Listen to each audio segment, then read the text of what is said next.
good. So we'll start with Greg Rutherford, Olympic, World, European, Commonwealth, and British champion.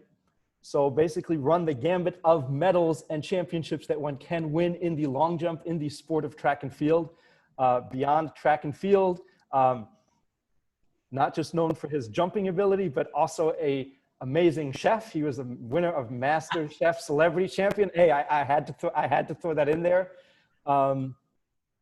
Has a PB of 8:51 in the long jump and 10:26 in the 100. So pretty fast long jumper there and pretty excellent sprinter. I'm sure you could have lowered that a little bit if you had had a couple more cracks at the 100.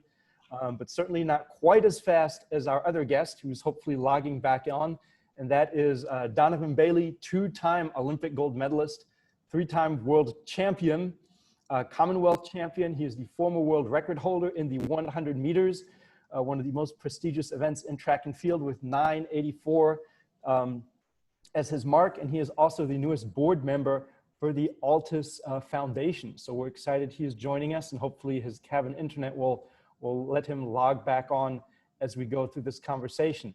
But Greg, since you've got the good connection, hopefully no more workers will fall through the ceiling here at your construction project. Yeah, just keep your eyes peeled and make sure. Well, yeah, this one's a lot more secure. So there's definitely floorboards above this one. The one that he's just come through, they've taken the floorboards up. Nightmare. But yeah, I'm safe in here, I believe. Okay, perfect. Happy to hear it. So I wanted to start with Greg. We'll start with you. I want to start at the origins, because the origin stories of both yourself and Donovan are super interesting before we get to your elite levels in sport. So, and your paths are very different and from a development standpoint. So Greg, you obviously started out as a prodigious talent and athlete. You were a European junior champion, if I'm not mistaken. You know, obviously that means at a very early age and training age in your track career.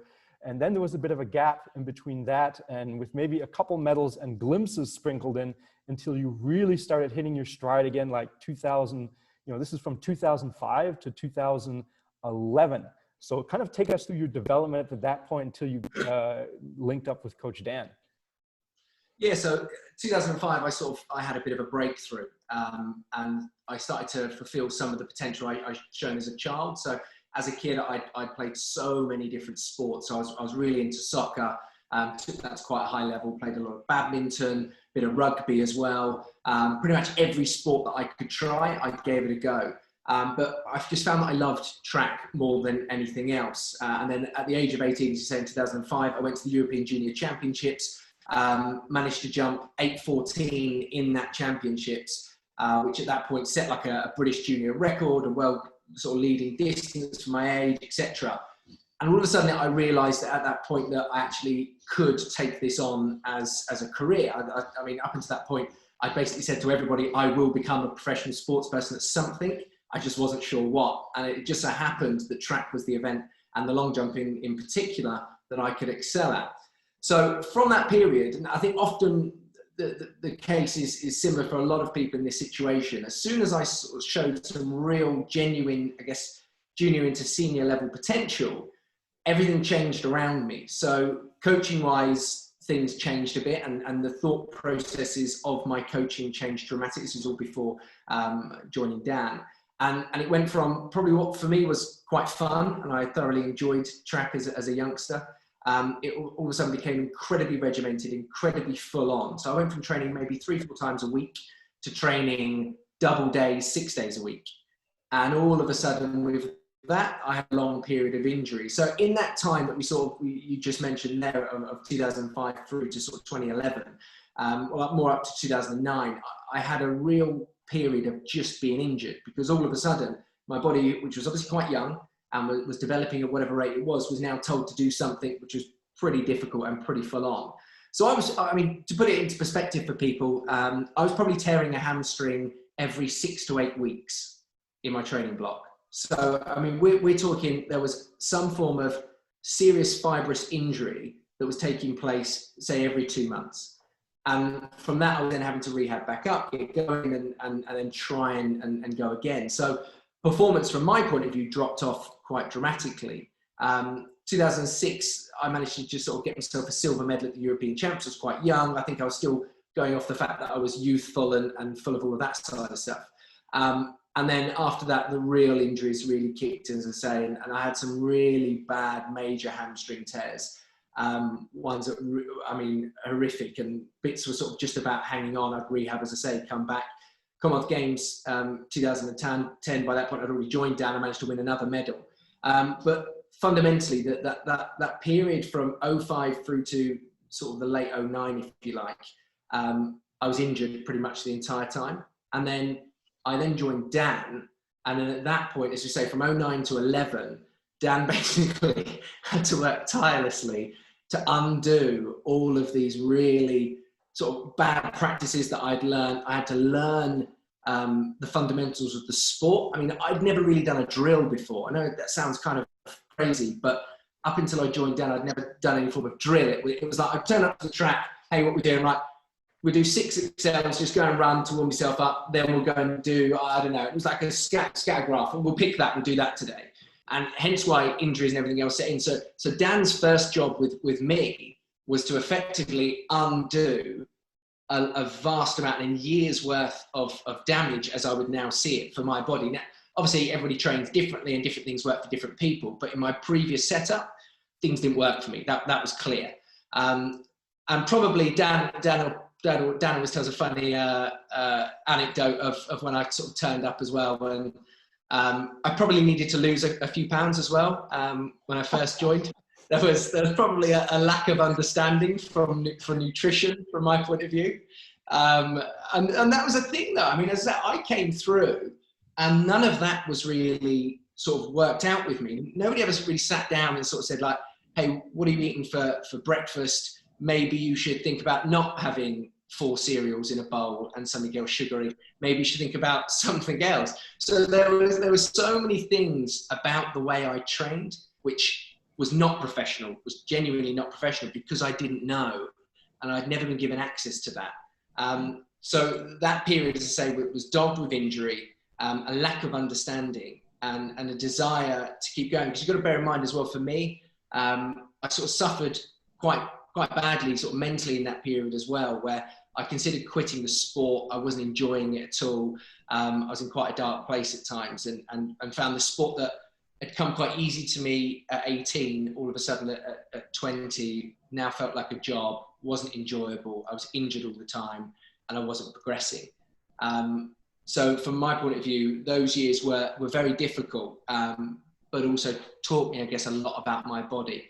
So it was very, very important once I then transitioned into working with Dan that I had an understanding of my body and what didn't work because I had years of it. And then Dan had the understanding of actually how to make people do things well and actually understand movement patterns, etc. So it was a massive learning curve for me. And as I say, without those previous years, possibly I wouldn't have had a deep enough understanding for my body to then go forwards. Obviously, always a sum of parts and things that precede. So Donovan, just now, please contrast your kind of origins as an athlete to Greg's. Obviously, a very different pathway for you, where Greg was, very early on, won medals and was prodigious, and then had a bit of a lull in between. You, in a crazy story, you didn't even start training full time until 3 years before Olympic and world record glory. But kind of give us some background to your origins as an athlete leading up to before you met Dan. Like, what were your doings? What were you, you obviously have a very different pathway than Greg. Well, I mean, funny enough, well, first of all, I had to change position from the other side of the cottage because the Wi-Fi was terrible over there. The audio is great now. Yeah, thank Appreciate you. it. Listen, it's actually like, it's funny when I'm listening to Greg. I mean, it's actually way more similar than you all think. I mean, I was born in Jamaica. Track and field is like it's religion.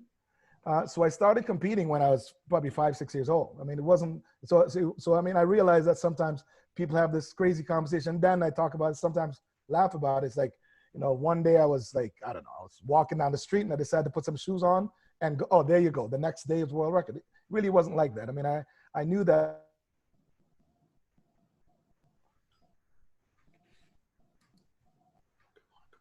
Oops. Oh no. in my region. And so, oh, can you hear me still? Yeah, you're good. You're good. Okay. Oh yeah, no problem. I see some coming. Anyways, so being born in Jamaica and actually competing at a very young age, I guess I took my talent for granted. Got to Canada. I was already an established sprinter in Jamaica at 11, 12 years old. I went to champs or national championships.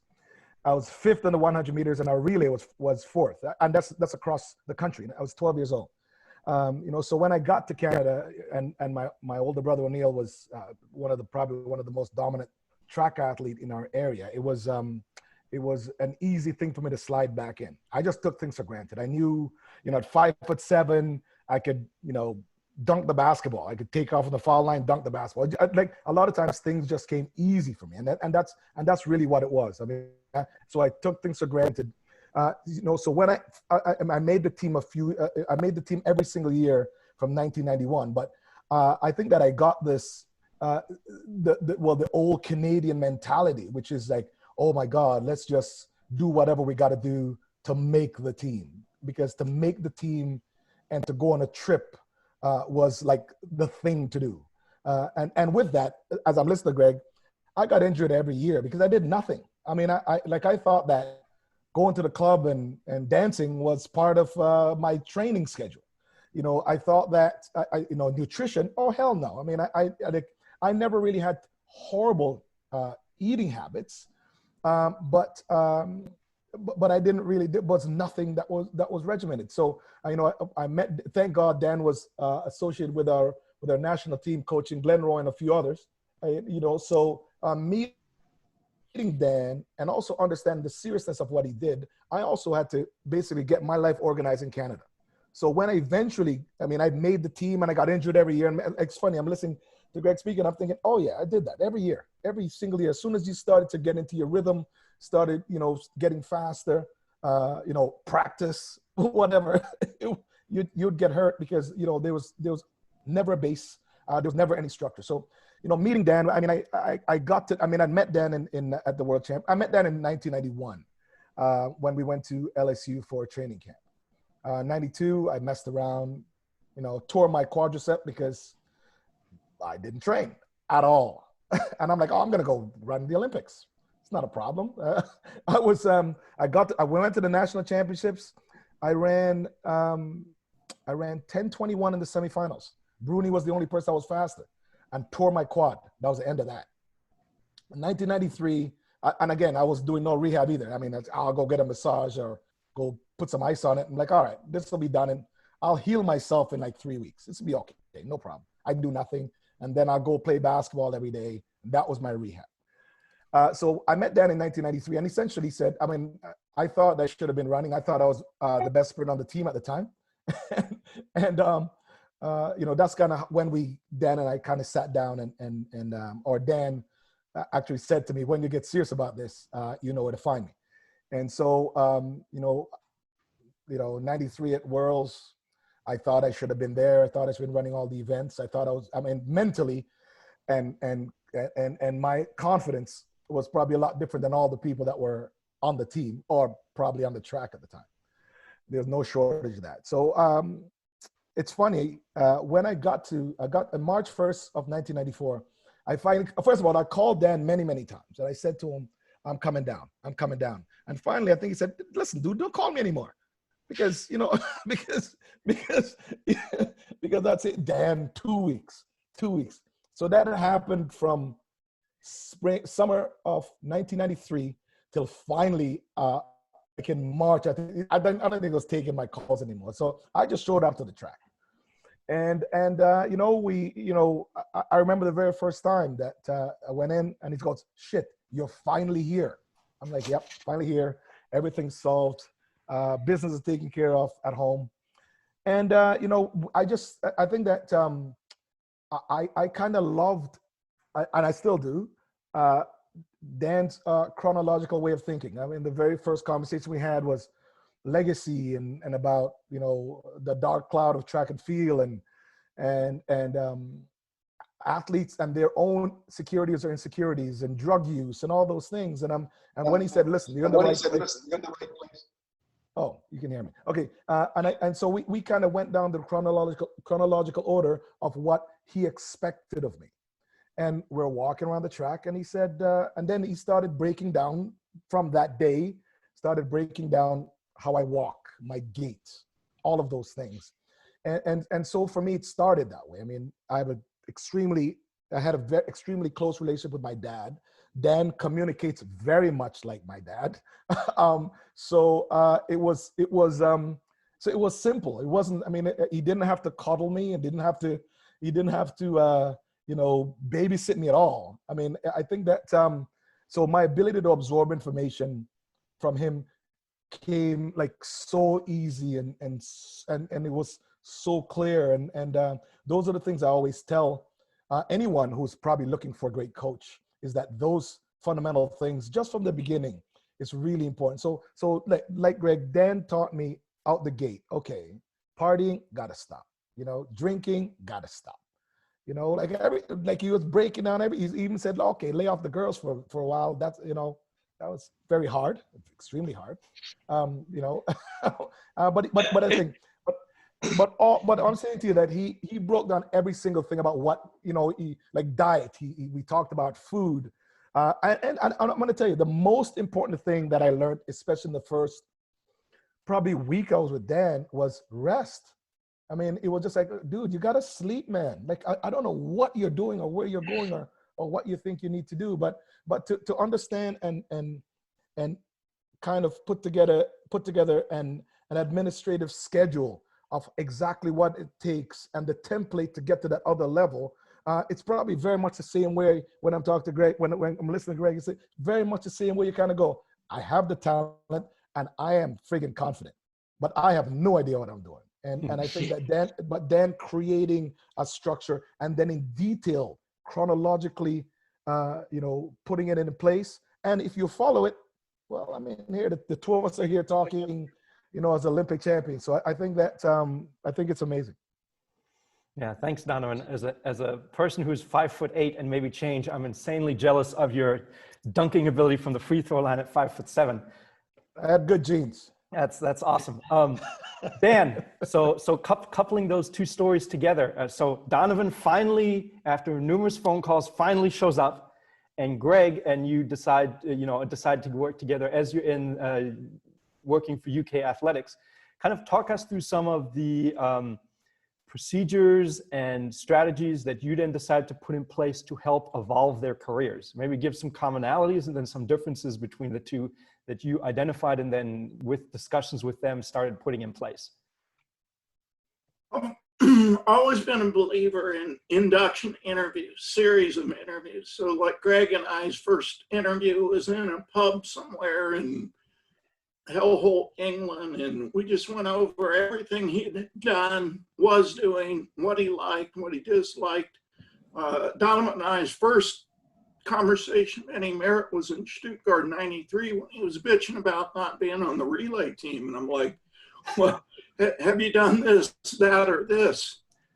Nope. So through these induction interviews, you could see gaps right away. And the common denominator for both these guys was lifestyle 101. They never slept. They ate like shit. Life wasn't too organized.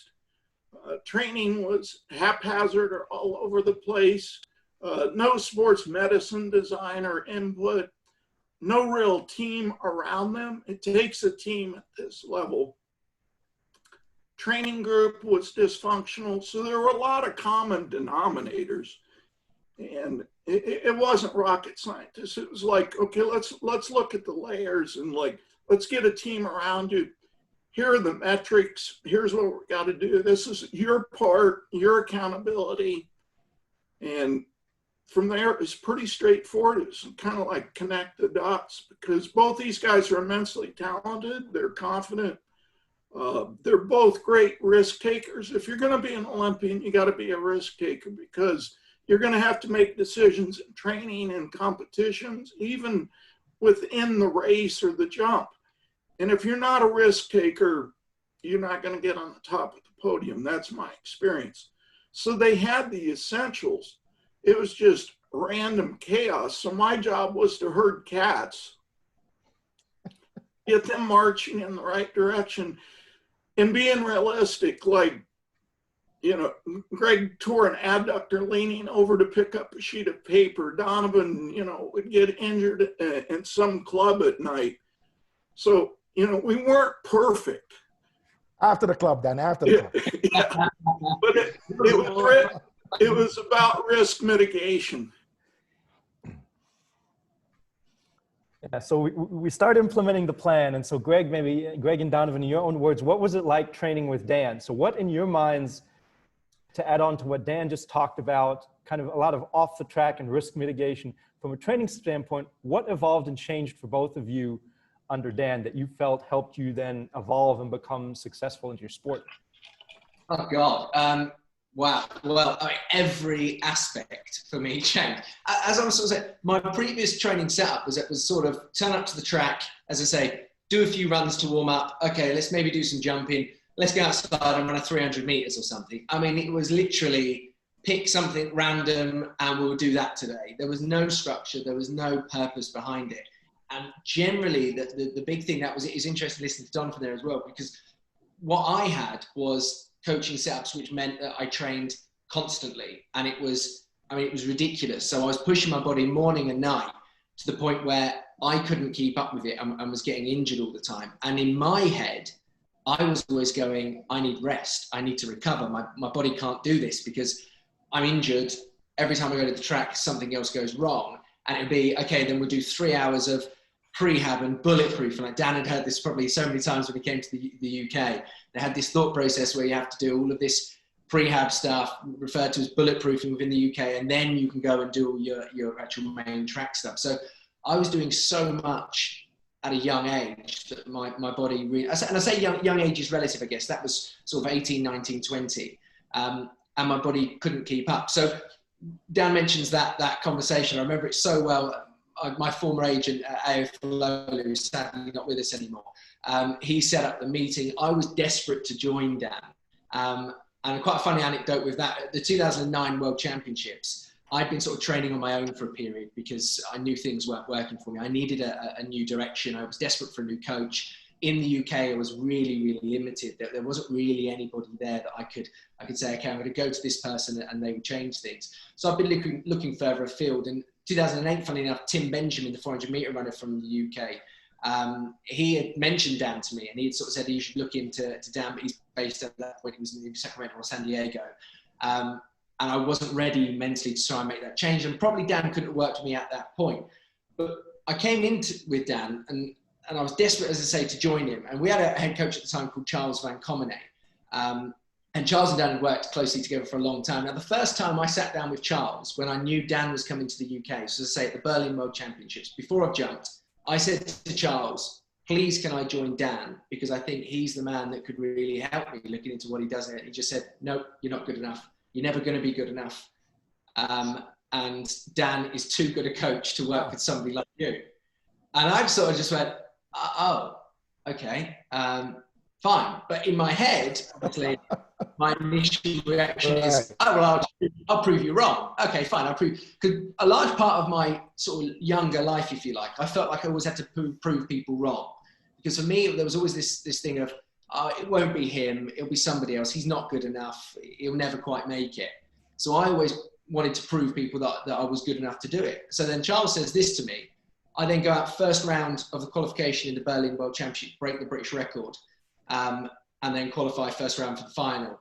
The first person that comes running over, Charles Van Commenay, running over, cheering, going, I knew you could do it. I knew you were good enough for this. And then at that point, he just turned around and went, of course, yeah, you can join Dan. Oh. And so at that point, I was like, okay, great. I get to now work with somebody that, coaching-wise, I'd done so much research into, and I looked at the fact, obviously, I'd worked with people like Donovan, etc., over the years. And I went straight in, and I just wanted to absorb as much information as possible. But like I say, I'd never done anything before. I'd never done drills, whatever else. The first workout, Dan took me through the infamous warm-up A. And I think probably Dan was taking me through a warm-up A to sort of give me a bit of a shake, a bit of a wake up, if you like, and a bit of a baptism of fire.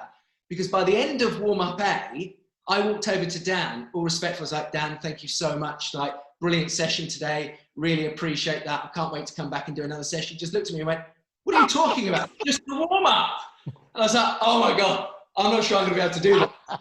I was absolutely blowing, like laying on the floor, like dying from it. Because a warm-up A is hard on any of that. And then we sort of went through. So for me, as I say, every aspect of what we did was different to anything I'd done previously. So there's not really one thing that I can say, okay, that was a big shake-up or change for me, because literally every aspect for me changed. And what I found, which was truly remarkable, was me as the person who was, I mean, at that point, the best accolade I'd had to say was this minor medals plus finishing 5th at the World Championships. When I did sit down with Dan in this really dank, sort of rough-looking pub in London, Dan sort of said to me, hey, like, what do you think works? What sessions do you enjoy doing? And I turned around and said, look, I enjoy running hills. I enjoy running steps, sprint hills, like fast and hard. I like doing that sort of work. And he said, okay, fine. Tuesdays we'll run hills. And for me, I mean, what a breath of fresh air, where everything had been dictated to me for years previous. I'd worked to the point of exhaustion. And all of a sudden, the coach that I was desperate to join is now turning around and saying, yep, we'll keep some of what you've done before, what you enjoy doing, and then we'll incorporate everything else we do. And it was a massive learning curve, a ginormous learning curve, but incredibly fun one. As I say, I effectively started from the first steps again. I had to learn to crawl before I could walk, before I could run. And that all came from day one. So for me, it was a massive change. What changed for you, Donovan? How you know was the experience different? Well, I'm going to second a lot of what Greg did. I mean, everything did. I mean, you know, just let me start by agreeing with him. You know, every single thing changed for me. But how I got there was different. I mean, obviously, Greg was overtraining. I was not training at all. I mean, I think I got to, like, I made the national team by just saying, oh, Glenn Moore's running. I beat him in high school. I'm going to go beat him now. So so basically I got shoes and joined a track club and went and ran. That was it. I mean, it was like, okay, well, I beat these guys. Like, when I looked at, I mean, several of the guys who were on the national team when I started, I'm like, I crushed those guys in high school and I wasn't even doing anything. So let me go play a little basketball. That'll keep me in shape. And then please let me know when there's a track meet. I'll put my shoes on. I'll get in the blocks. I'll figure something out and I'll get there. You know, so I'm just saying to you that, like, to go in a place where, to meet Dan and go in a place where there is like complete structure about everything. And just like Greg said, one of the things that even some of the coaches, I mean, okay, first of all, I hate dumb coaches, and I hate people who feel that, you know, you need to customize your life or your workout to whatever they've got. And I love the fact that Dan has always customized each. I mean, Dan's coaching 100 people, and he knows every single detail about every single person, and he's customized and ensure that he's going to get the best out of every single one of those athletes. I've seen this guy coach guys who don't belong on the track. So guys running 11.5. Somehow he gets the guy down at 10.8. Don't ask me why they're there in the first place, but I'm just talking about improvement, you know. And so it says a lot about, for me, the structure in which Dan created for my life, especially in sports. It says a lot about someone that every single athlete that he's ever coached has improved. Every single person. And I mean, you know, I mean, I know that was the case when I was around, and I very much, I mean, I keep close tabs on everybody. So I know that's the case now. So I think that it's really, really important, the structure that was created, and like Greg said, breaking it down from day one, man. From like when he was telling me about how I walked, and I'm like, what is this guy talking about? I'm here to run. I can run fast. Give me my spikes. Let's get to the blocks. And he goes, nope. He goes, look how you walk. Do you really think that you are getting enough, like, not momentum, but I think that he was talking about like cycling and all these things. And I'm like, what are you talking about? He goes, nope, here's what you're doing. And the fact is that he's so detailed, and I'm very much OCD myself. I'm like, oh, okay, this is definitely the guy I need to be with because he is as crazy as I am, and we're gonna get places. Oh, crazy combination. So Dan, in adding to the crazy combination, you already touched on it a little bit, but maybe briefly speak on the teams surrounding Greg and Donovan that helped into your success, because it was obviously more than just coach and athlete that allowed this relationship to work and to propel everyone to medals and such. So maybe just give us some insight into the teams around these two superstars here. Well, in both cases, both athletes came to me with a huge injury history, and it wasn't one type of injury. I mean, it looked like they'd stepped on a landmine several times. There were hip issues, back issues, muscle issues, tendons, ligaments, cartilage, bone chips. So I've always been proactive in having integrated sports medicine into the training process. And with Donovan, we were fortunate. We had Dr. Mark Lindsay and some local people that volunteered and were available when it was outside my scale and scope. And with Greg, he was fortunate to be in a training center where we were able to hire key people. But our essence is it's a horizontal team. So we feel like our therapist should be able to coach, and the coach should be able to do therapy if need be. And the S&C people are on the same page, and the sports psych and the nutritionist. With Donovan, it was more bare bones. It was me and Dr. Lindsay networking with some outside people, where with Greg, he was more in a system. But it was really the same plan. It was, let's get competent people on the bus, give them freedom to work, make sure they understand the complexity of the problem, and let's go forward. And most importantly is communication skills. These guys had to have the ability to communicate, to listen. And I think Donovan and Greg both had been burnt early in their career because people wouldn't listen. World-class athletes are smart. They know what they need, what they like, what works, what doesn't work. And so many times as practitioners, we've got our plan and we're just going to implement it, and we don't hear or see the obvious. And both these guys are strong personalities. They weren't afraid to speak up. Like, I've seen Donovan get up from a table and just destroy Mark with some comment. And I've seen Greg, get on therapists when they're not doing their job in a timely manner. So it's truly I'm always nice. Yeah, it's truly a horizontal team that's integrated and that communicates and listens well. So fast forwarding now, Donovan, and then Greg, maybe Donovan, talk us through, for the audience, talk us through an Olympic experience. Talk us through your Olympic experience in '96. Like, what was the mindset going into the competition? What was your mindset, and especially going into the finals, and then obviously executing a winning and world record setting run? Give the audience a little bit of a background and insight into your thoughts, and the process leading into that. Well, first off, let me speak about the team. I think that Dan touched on it and probably explained it.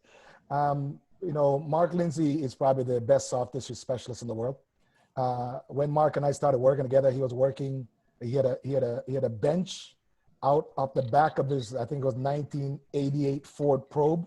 So that was his office. So we worked together, and this guy knows my body more than anyone else.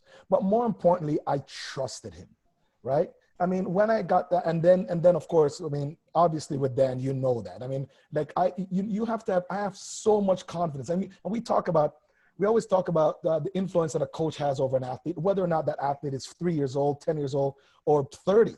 And I think that I trusted him. And it's amazing that people will talk about a team. And in my case, it probably looked like an incredible team from outside, but there was only 3 of us. I mean, there were other people, there's agents and so forth, but I'm talking about the inner workings, all the mechanics, everything in the engine, it was really only, it was a 3-piston engine, and that's all it was myself, Mark, and Dan. And obviously at that time also, as opposed to Greg, which you had, like, you guys had internet, and you had, you know, all kinds of ways of communicating. You know, Dan, one, had a day job, two, hated traveling. So a lot of times, as he said about, you know, Mark being able to coach, Dan was telling Mark what to look for.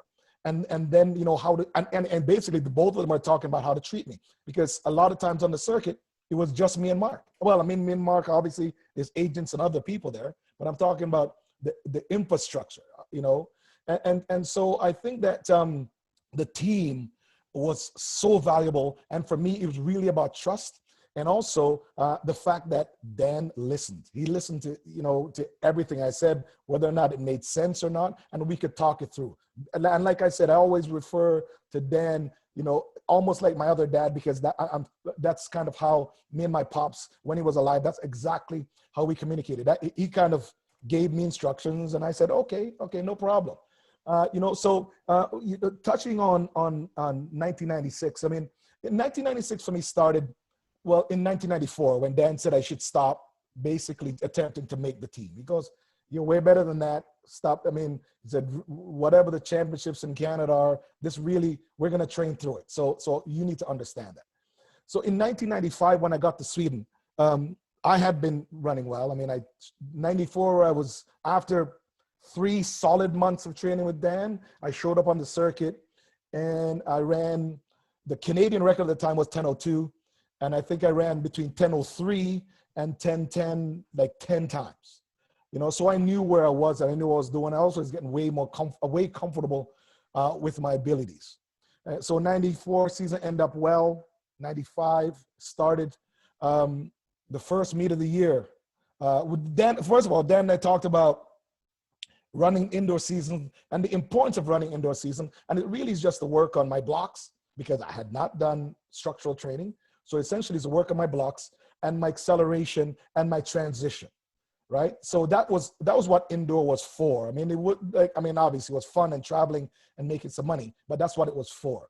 And indoor in 1995 was essentially for me to prepare for the World Championships. You know, going into the World I mean, I had a season coming in, you know, obviously, you know, Frank and Otto were always running, but I was never, you know, the circuit to me was always, it was always practice. I mean, our focus was always on the World Championships.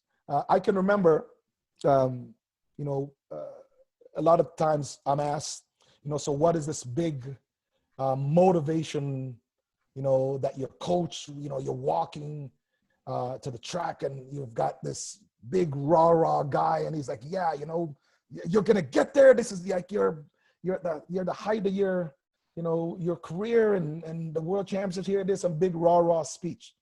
Dan and I were walking to the track in Sweden in 1995, and he looked at me and he said, well, I'm gonna be standing at the top of, he said, at the end of the 100-meter finish line, I'll be standing up top so I can see you run. I have a pretty good viewpoint of what it is that you're doing technically. And then he looked and he pat me on the back, goes, well, I've done all that I can. Have fun. And walked away. And I'm like, what is this? What's going on? Where's this big speech? Where's this big rah guy? And I'm saying to you that, that you're almost like, well, first of all, I've never questioned my talent, but I think that he was so smooth in the way that he motivated me and probably got me riled up, going, man, I can't believe that that's all he's saying.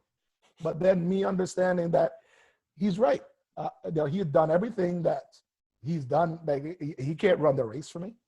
I got on the track and I was totally at ease, totally relaxed. It was really what it was like. I was training at LSU or Texas when I got to the finals. Things were, it was so calm.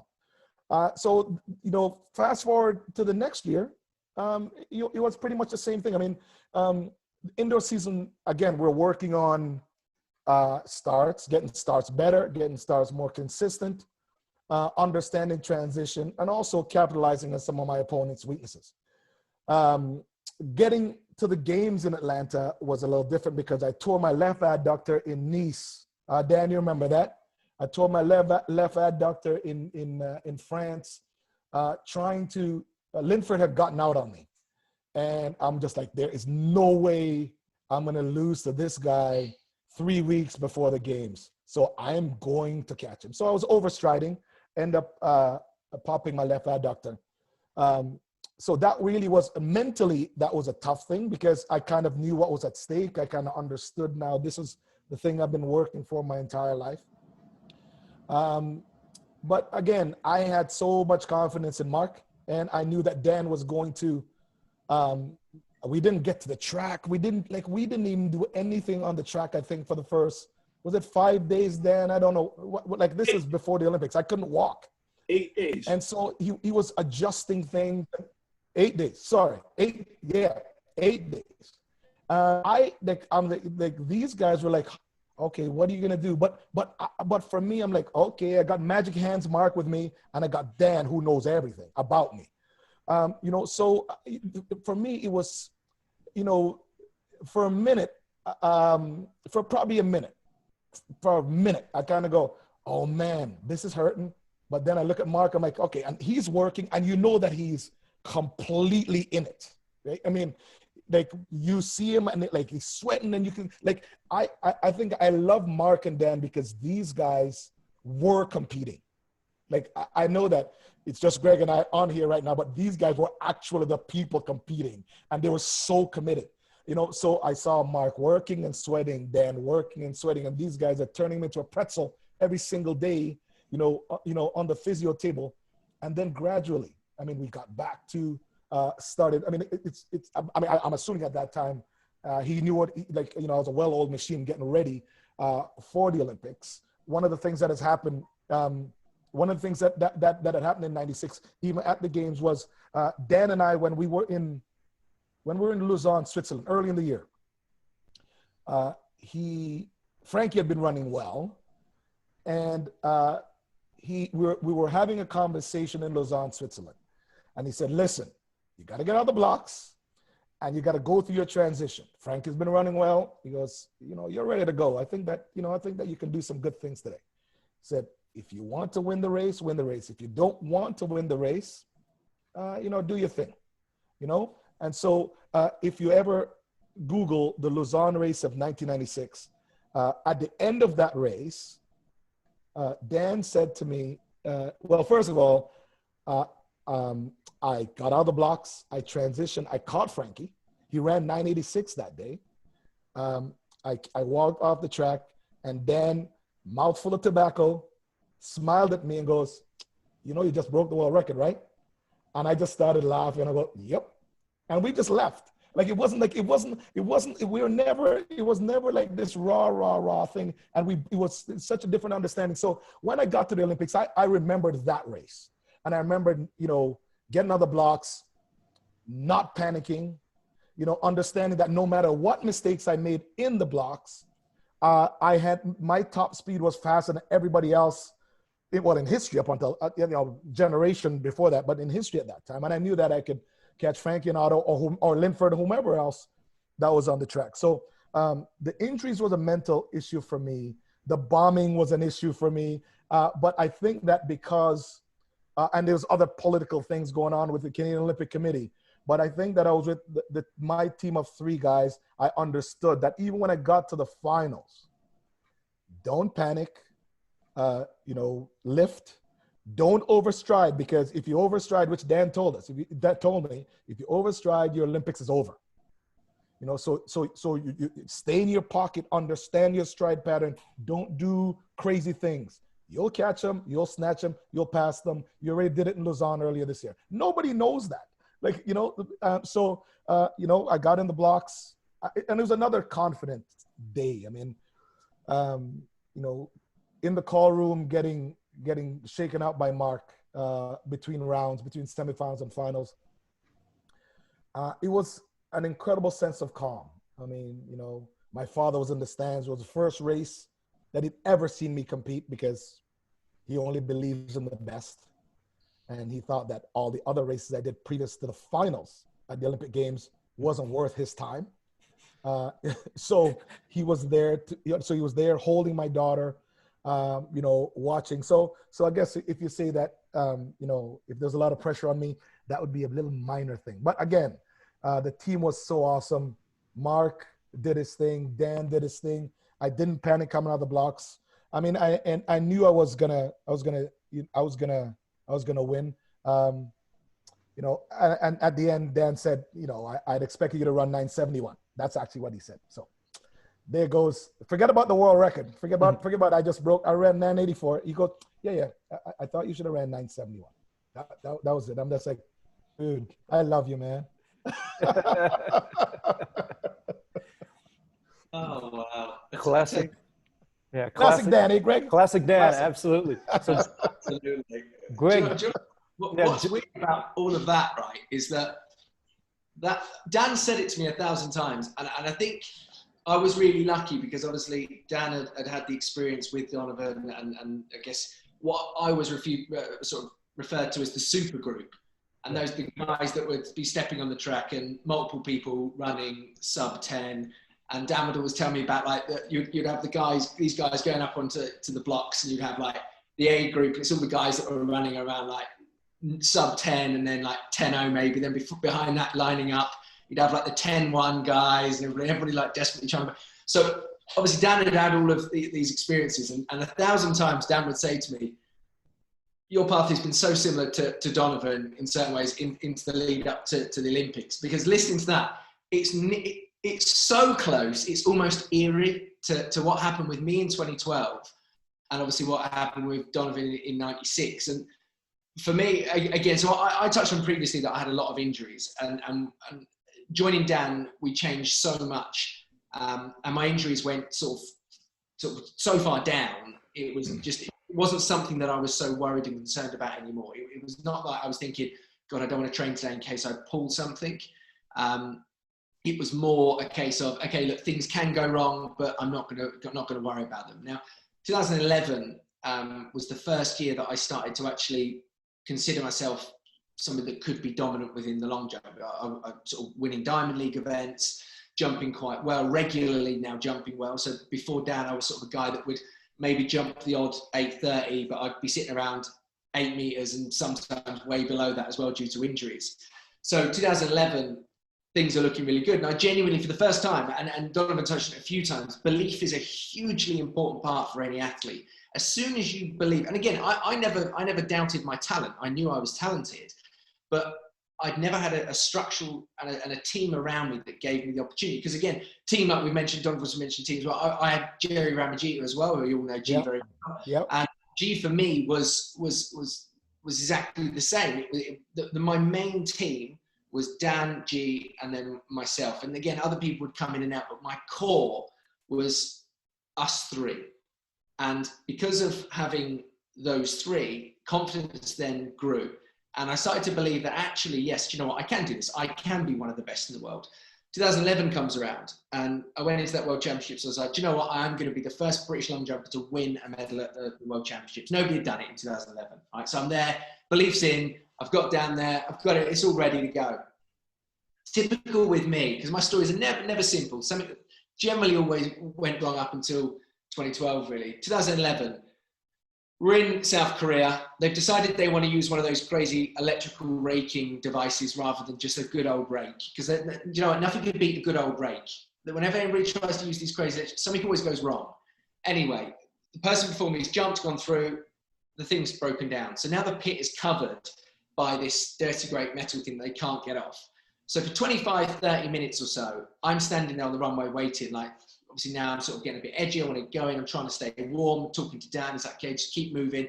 Make sure you don't get too cold. Get ready to go. And the thing is as well, at that point, we didn't know what was going on because there was talk, oh, we might now have to close this runway, move you across. We don't really know. And then all of a sudden it was like, white flag goes up, time to go. And I was like, oh God, okay, fine.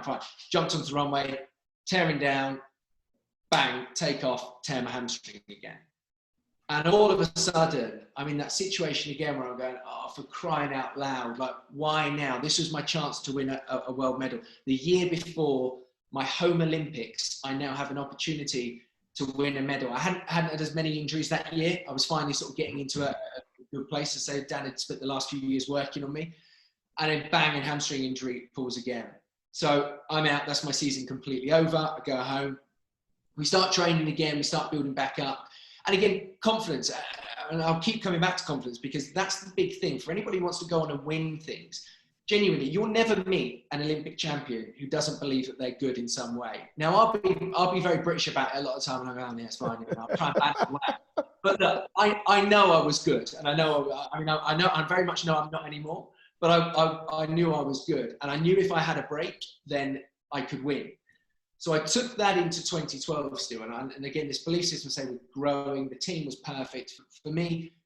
You have to find the right team, and no matter what you do, it doesn't matter if it's away from track and sport, in business, whatever it is. If you don't bring people in around you who give you the opportunity to flourish and excel, it's never going to happen. You do have to be brutal at times. I've effectively fired coaches and staff around because you have to. And situation where you look at them and you sort of say, look, you're not working for me to make me better.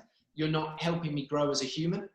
I can't be around you anymore. And you have to be brutal about it. And it doesn't mean they're a bad person or you dislike them, just they're not right for you. And we've gone through this process to say the team was right. We go to South Africa training in 2012, January 2012 for our warm weather training camp. And again, I'm getting really confident. And we're there in South Africa. And there's I remember one of my German rivals, Sebastian Bayer, was there. My Swedish rival, a couple of the South Africans who obviously went on to do really, really well. There's a lot of people there, and it's like this melting pot of predominantly Europeans, because obviously it's cold in Europe and that. We're all training. Me and Dan have decided we're going to jump, and I think if I remember correctly, we're going to jump on the 20th of January. And on the 15th of Jan, I was doing one last jumps workout with Dan. Everything was going again really, really well. I felt amazing, everything else. Anyway, and it's interesting, Donovan mentions overstriding. The big problem I had always had on my penultimate into takeoff is that I overlowered, strided out dramatically. So we'd take off in an elongated position, which often caused the hamstring injuries. Now, I'm there jumping. I know some of my competitors are watching me, and I know that I'm jumping well. Like we're probably coming off of 12 strides. I'm sort of sailing over 8 meters. I know I'm in good shape. And we go down last jump we were going to do, and maybe it's cockiness, I don't know what it was, but I was like, right, I want to go for a big one, and then we're going to jump on the weekend. Go running down, take off, pop, there goes the hamstring again. And I'm just there instantly like, am I ever going to get a break? Like, is this ever going to change? Because as much as I'm not getting injured as often anymore, I'm now getting injured at key points, but obviously it was silly things that I was ending up doing. So we talk about the team and we talk about Jerry. Now, Jerry, for me, along with obviously Dan doing everything, you find, and you mentioned it again, they're sweating, they're working hard, they sacrifice genuine time in their life with their loved ones, family, friends, etc., to give us an opportunity. So for the rest of that South Africa trip, because I think we're probably there for another week or 2 weeks or so after that. Every 4 hours, and I kid you not, every 4 hours through the night, Jerry would knock on my door, he would come in, he'd dry needle my hamstring, he'd e-stim the whole thing, he'd work through it. He did that religiously every 4 hours for me to recover. So obviously it worked because he knew what he was doing. We trained, and interesting, it's actually another thing as well, we talk about training methods and thought processes behind it. The day after, or maybe 2 days after, I can't remember exactly, Dan might know, what Dan did with me straight away is like, get yourself down to the track, don't dwell on it, don't wallow in self-pity, because again, there was a bit of self-pity setting in. And he got me just doing walking drills to the point of where it was pulling a bit, just walking drills, just getting myself moving again. Now, the old British practice was basically, okay, you're off your feet for a couple of weeks now. Now we're going to do a couple of months of rehab, whatever else. Then you can again. And pop, you get hurt. That was always what seemed to happen. So we're now getting back, we're moving. Anyway, so things are going on. And it's fascinating, sorry, because the story, I'm going to get to a bit again, which is so similar to what happened with Donovan as well. It's ridiculous. So we came back, the team again, confidence. I had confidence. We went to San Diego training. I equaled the British record on my second attempt, and funnily enough, Dan, while we were there, I jumped 8:35 on the day, and I think that was round 3 or something. And Dan just went, "You're done. Leave it there. We don't need to break any more records today." And I was like, "Okay, fine." And it sort of sat. I was like, "Right, I know I've qualified for the Olympics now. This is great." And Donovan, you sort of mentioned it as well. You go to competitions, and again, I talk about confidence. You start seeing weaknesses in your competitors. You know, Absolutely. often they're beaten before you even started the competition. Yep. I'm not entirely sure what you were like, but how I started to operate, and I found this on quite early on, is if I was quite smiley and if I was quite happy and I guess relatively relaxed at times, we're going to the cool room and I'd literally just be sitting in my chair. Everybody else is like trying to get all to do crazy drills, whatever else. I'd just be smiling. Hey, how you doing? You right? Yeah, looking good, I guess. Yeah, you okay? Yeah, good. Yeah. I was just relaxed because I had so much confidence coming out of me. So 3 weeks, 4 weeks before the Olympics, we go and compete in Madrid, and Madrid had been like an amazing mecca for jumping far and long. And everything was looking really, really good. We went there, and Mitch Watt, who was a good friend of mine, actually then became a training partner under Dan for a while. He was there. He was the big he's the guy that everybody thought was going to win the Olympic title that year. Mitch goes running down, jumps, if I remember, but it's like 8:26 or so. Not bad, good opener. I go running down, take off. And I felt this little shock in my hamstring, like just a really small shock, nothing like I'd had before, but there was something there. And Dan sort of looked at me because I ran through and was, are you okay? And we went over and had a chat. And again, that experience and the fact that the Donovan situation had happened in '96, Dan just went, we don't need to beat anybody today. It doesn't matter. This is practice for the big event. We leave it. And obviously my pride's hurting a little bit because it shows on the record or whatever else that I jumped 790 or whatever it was, ran through whatever it was. And Mitch goes on and wins the competition. But fundamentally, when we got home, we scanned it. I had a really small fascial tear, like a small one. It hurt a bit, but it wasn't too crazy. Again, Jerry did exactly the same thing again. He was treating me in central London. I went and stayed in a hotel. I then went and got in a hyperbaric chamber, which divers get into to sort of oxygenate the blood. We did everything possible. As I said, it wasn't just me. Now I had to sacrifice, obviously, not being at home, doing all these sort of things to be in this sort of hotel in central London, do all these things, but it was the team that got me there. So by the time we got back to the Olympic holding camp, all of that confidence was there in abundance again, because I knew that mainly Dan and Jerry had given everything they possibly could give to make me what I was and give me the opportunity. And I knew for these guys who had worked with the likes of obviously Donovan and people beforehand, if they want to put their confidence in me and believe that I'm worth giving up their time for, then clearly they believe I can win this, which in turn just reinforced the fact that I knew I could win this. So going into that London stadium, very, very similar as well, I was quite calm. I felt ready. I walked into that stadium, even though it was a home Olympics, arguably the most amount of pressure an athlete could ever have, if you like, especially one that had never won anything. I'd never won anything. I was telling everybody I was going to win something, but I'd never won anything. In a home Olympics with a home crowd getting behind me, there was never going to be a scenario in my life after that was going to be as I guess, pressured or whatever else. But similar to Donovan, I felt it was mine to lose. I went into the Olympics in 2012 believing it was my Olympics to lose. And throughout that entire I love it. Olympics, I enjoyed every moment of that Olympics. Dude, I love this. I mean, Greg, I mean, I'm just saying to you that, like, I'm sitting there going, oh yeah, same thing. I mean, this is, no, it's absolutely. I mean, Atlanta was as home Olympics as Canadians could be, because, you know, all my friends from university, all my friends, everybody left Canada and was in Atlanta in the stadium. So yeah, it was, it's always incredible when, well, first of all, Greg, when's your birthday? November. Okay, you're a Sagittarian, right? Scorpio, because I'm the latter part of November. Well, anyways. Whatever it is. Yeah, Scorpio. Okay, well, whatever it was. I mean, whatever it was, I remember having a conversation with Mark Lindsay, and we're talking, he goes, yeah, you guys, man, you November, December guys. He goes, yeah, you get out there and you have a grin on your face, and all of a sudden you know you're ready to slaughter people. And I'm like, yeah, that's what it is. When I know that, when I personally know that, I am confident enough that the coach that's teaching me is the greatest person for me. And my physio is so committed that you actually think he's the guy competing and not me, there is no chance that you can get within this steel wall of Donovan. And the fact is, I had no shortage of confidence before that. So it didn't, and these are things that I think coaches need to teach. I mean, one, it's so much easier to teach an athlete who actually believes in themselves. And that's what's very important about the village. It's very important about having those coaches that can instill confidence without coddling. I mean, because I think that's part of, obviously we see how sports has transitioned now in the 21st century, but we're still in a place where at least track and field anyways, or you know, you're in a place where it's your own abilities, no different than golf. So, hey, here you go, you're by yourself.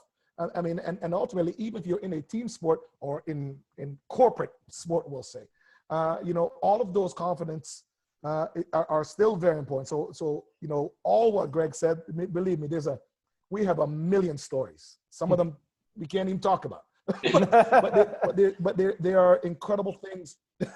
but they are just incredible situations that we've had, and in preparation for the biggest show. It was so important to kind of have that team that allowed you to walk out on your field of play, regardless if the stadium had one person, which is probably what it might have next year, or it had, you know, hundreds of thousands of people with billions watching. I think that basic infrastructure of your team is so important to instill confidence. And believe me, I had it. You know, Greg, I was working for BBC and CBC and BBC at the time. So when we met and we had a conversation, so I kind of like, I mean, that's my dude, man. That guy there, I know that guy because that's my brother or whatever. I'm like, I was so confident you're going to win, again, based on mannerisms. And I also understood the team that you had. Yeah. And it's funny as well, you mentioned sort of Dan saying to you, you should have run 971. Right. After I won, and obviously my world had changed in like an instant, because I was thinking, I was Greg Rutherford, the guy who would probably never win because he was always injured or things go wrong. I was now Olympic champion. Right. And I went over to Dan and just like, Dan, thank you so much. This is the most amazing thing. Shook my hand, said, well done, and left. Yes. And yes. That's him. Charles Van Conley, again, our head coach, the one who had originally said I couldn't join Dan, sort of comes to me later on that evening, like when things are going a bit crazy, and goes, where's Dan? I was like, I don't know. And he goes, I've been trying to ring, can't get hold of him. So I went, he's gone to bed. It just, yes. He's gone to bed. Same thing, dude. Same thing. Absolutely. Listen, I won the world championships. I won the world championship in 1995. And I'm like, Dan, I know you don't drink, but come on and have a meal with me, please. So I had to bribe him with food for him to sit and he ate and said, okay, see you tomorrow. Like, that's it, finished. And in some ways I love that. I mean, you hate it, but you love it. Like, it's Dan, so you can't really do anything about it. Exactly. But I think that also shows probably the confidence, and well, I mean, Dan might say otherwise, I don't know, but the confidence that clearly Dan had in our ability to win. It's not like, well, this isn't a shock to me as such. Like, we've been working for this. Like, of course you went on and won or did well. Like, I was expecting it to happen. So I'm tired. I've been working on it all day. I'm going to bed. So at that point I go, True. Yeah, it's quite nice. Yeah. Yeah, wow, yeah. Such incredible probably insights. Have to coach somebody the next day to run 11 seconds. Yes, such amazing insights and perspectives. It's all good. Yeah, no, I really appreciate it. So, and I have so many more questions than Donovan, like you said. I'm sure there are millions of other stories that you guys could touch on and talk about, but I want to also be very respectful of your time and scheduling for the program. So let's end on one more quick question, because I really wanted to end on this question. Any advice from you guys for the next generation of athletes? Now that you've been able to kind of reflect on everything, you're now moved on to a different stage in your life. And any advice for the next generation of athletes that you can, or coaches that you can just leave us with real briefly? First one, or are you happy for me to? Go ahead. Go ahead first. Look, from my point of view, I think having the confidence to believe in your own body is hugely important. As I said, I come from a system in the UK where it's slog the athlete and hope for the best. I sort of mentioned it before. I remember being in a conversation with some coaches that said, hey, look, we've got the training program. I think it's for Alison Felix, what she does. We're now going to double it with our athletes in order to make us twice as good as Alison Felix. I mean, look, the mindset, it blows my mind. So athletes often were getting hurt, injured, whatever else. And again, the ones that then end up succeeding are the ones that will listen to their body and will explain that to a coach. A coach obviously has to listen, and we talked about that earlier. But having the confidence in your ability to talk about your body, I think, is one of the most important things. And obviously Donovan mentioned it as well. Rest is a key part of training. For me, Dan will say it, we trained 3-4 times a week and rested the rest. And I was doing other bits and bobs, but listening to your body and resting, for me, give you the opportunity to heal and recover and go forward and actually fulfill your body's potential, because every single athlete and coach is different. And until people realize that they're different and they need something slightly tailored, you're not going to fit, not every square is going to fit into a round peg. So listen to your body, explain that to the people around you.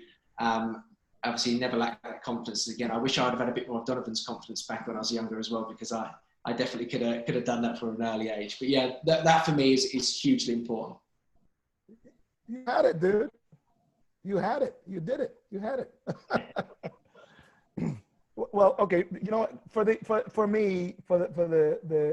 generation of athletes or any generation whatsoever, I think that, you know, obviously I'll second exactly what Greg said, but I think that the athlete has to understand that your body's precious commodity, and that your body is by far the greatest machine. Dan used to always talk about my body being a computer.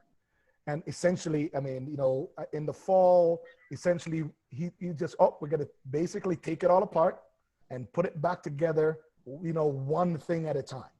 And that was what practice did. So I think the athletes need to understand, well, I mean, everyone needs to understand, however, athletes must understand that your body is a computer, and it's the greatest and most precious commodity there is. You know, surround yourself with people that actually listen to you and listen to things that you're saying. I mean, I think that if you're an athlete and you have a coach dictating to you and not understanding things, then coach is never going to get the greatest out of you, and you're not going to get the greatest out of yourself. You know, so that's an environment where you're never ever really going to succeed.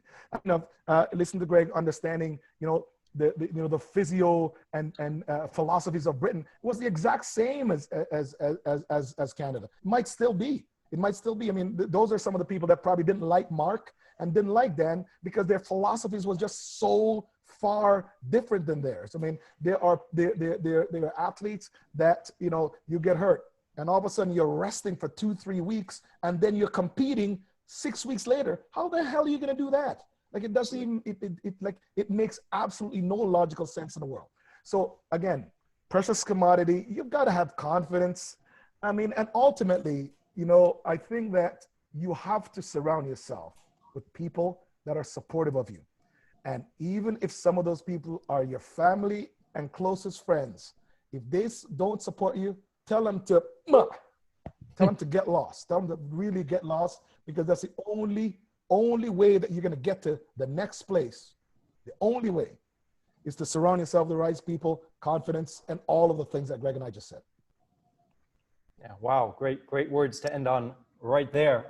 Like I said, I had so many more questions, and we could surely keep doing this for an extended period of time. I know Dan is sticking around for the next segment of our program, but Donovan, Greg, can't thank you enough.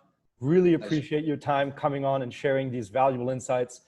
A once-in-a-lifetime opportunity to sit down with 2 Olympic gold medalists and beyond, and be able to get insight, listen to the thoughts and processes that happen to you during your training and your emotions and feelings and experiences in competition. Thank you so much. Really appreciate it. Please stay safe and healthy in these crazy times. And hopefully I look forward to bumping into each of you at a track meet in person in the not too distant future when we get back to normal. Absolutely. Yeah. Hopefully our paths will cross. We should do this again. I thoroughly enjoyed that. just listening to the stories and obviously talking about it is great fun. So thanks for having me. Thoroughly enjoyed it, as I say, and hopefully you'll probably, both me and Donovan will probably be working for some TV channel at some point whenever we're allowed to be back in stadium. So we'll be there. The one stressing about the athletes, we'll be the ones enjoying talking about it. So yeah, hopefully see you guys soon. Yeah, absolutely. So I mean, yeah, I hope everyone stays healthy and safe, and yeah, in these crazy pandemic times. Dan, awesome to see you, big guy, as always. Greg, man, listen, yeah, anytime, dude. This is good fun. This is good. And Andres, I mean, and the ALTIS crew. I mean, this is something I'm definitely. This is something that we probably should have done a long time ago. But you know, better late than never, and let's continue this going forward. Absolutely. Maybe we can revisit. Maybe we'll bring in Aries next time. We'll have 3 Olympic champions and have an interesting chat. So yeah, really appreciate you gentlemen. Thank you very much. And yeah, be safe. Thanks very much. Dan, I'll no doubt speak to you on Messenger later. Absolutely. Me too. Yeah. Cheers, guys. Okay. Bye-bye. All the best. Bye-bye. See ya. Thank you. Bye. Bye. Yeah.